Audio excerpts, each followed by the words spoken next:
అండి మీ పేరు? ప్రదీప్ కుమార్ నాయక్. ఏం చేస్తుంటారు మీరు? నేను కర్నూలు డిస్టిక్ డోమాలో కోర్స్ డైరెక్టర్గా వర్క్ చేస్తున్నాను. దేవనకొండ మండలం ఆలూరు క్లస్టర్. ఏంటి సార్ అసలు గ్రామీణ ప్రాంతాల్లో ఈరోజు ఉపాధి హామీ పనులు ఎంతవరకు సక్సెస్ఫుల్గా రన్ చేయగలుగుతున్నారు? ఎలా ఉంది అసలు పరిస్థితి? చెప్పాలంటే గ్రామీణ ప్రాంతాల్లో ఈరోజు ఉపాధి హామీ పథకం లేనిది ప్రజలకు సరైన ఉపాధి దొరకడం లేదు. ఎందుకంటే ఉపాధి హామీ పథకం అనేది ప్రజల్లో ప్రతి గ్రామాల్లో నిరుపేదలు ఖచ్చితంగా ఉపయోగించుకుంటున్న పథకం అన్నమాట. ఇంకోటి ఏమంటే ప్రజలకు చేరువయ్యి ప్రజల నిత్యావసరాలు తీర్చుకుంటూ కూడా ఉపాధి హామీ పథకంలో ఎన్నో పనులు ఉన్నాయి. కానీ ఇప్పుడు ముఖ్యంగా ఏమంటే గ్రామాల్లో నూతనంగా చేపట్టే పనుల ద్వారా ప్రజలకు అట్ ది సేమ్ టైము పశుపక్షాదులకు వాటికి నీటి వసతి కల్పించడం అనేది ఈ యొక్క కార్యక్రమంలో కొత్తగా చేపట్టడం జరుగుతుంది. ఇప్పుడున్న ప్రోగ్రాంలో చెప్పాలంటే ఉపాధి హామీ పథకంలో చేసుకోగలిగిన ఎన్నో కార్యక్రమాలు ఉన్నాయి. ఇంచుమించు నాకు తెలిసి దాదాపు జిల్లాల వారీగా అంటే జిల్లాల యొక్క స్థితిగతులను బట్టి ఆ ఏరియాలో అందాజుగా దాదాపు 15 నుంచి 20 రకాల పనులను కంటిన్యూగా చేసుకోవచ్చు వాళ్ళు.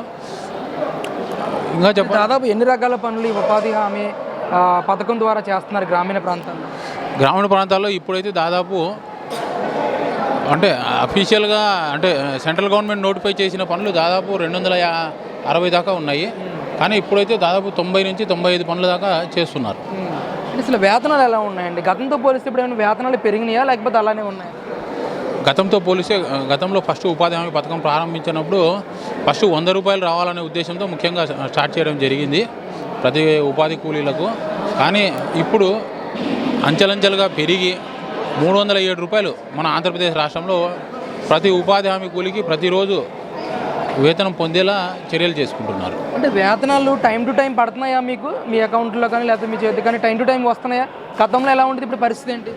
గతంలో అంటే కొద్దిగా అకౌంట్లలో కొంచెం వ్యత్యాసం ఉండడము, లేకపోతే ఆధార్ లింకప్ లేకపోవడము, లేకపోతే 1కి 2 అంటే పేర్లలో కొద్దిగా వ్యత్యాసం ఉండడంతో కొంచెం డిలే అయిన మాట వాస్తవమే. కానీ ఇప్పుడు అటువంటిది ఏం లేదు. ఆధార్ లింకప్, ఎన్పిసిఐ లింకప్ అన్ని విధాల అన్ని రకాల షార్ట్అవుట్ చేశాక కూడా మన దాంట్లో ఇప్పుడు వేతనం మ్యాక్సిమం అంటే 2 వారాలకు ఒకసారి ఖచ్చితంగా అమలు అయ్యేటట్టు చేస్తున్నారు.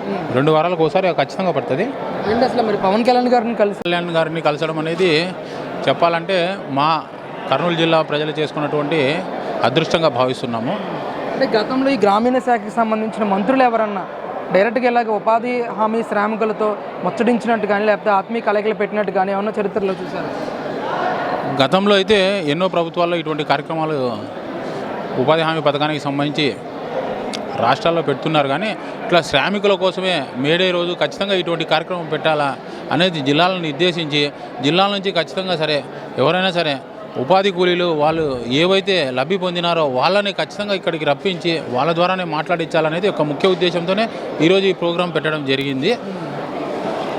ఇటువంటి వినూతన కార్యక్రమం నాకు తెలిసి పవన్ కళ్యాణ్ సార్ గారు ఒక్కరు మాత్రమే చేపట్టడం జరిగింది. ఇంతకుముందు ప్రభుత్వాల్లో కార్యక్రమాలు చేశారు కానీ ఇంత శ్రామికులకి చేరువై శ్రామికులకు దగ్గరై శ్రామికుల విధానంతో ఆలోచించి చేయడం అనేది ఇదే మొదటిసారిగా మేము భావిస్తున్నాం.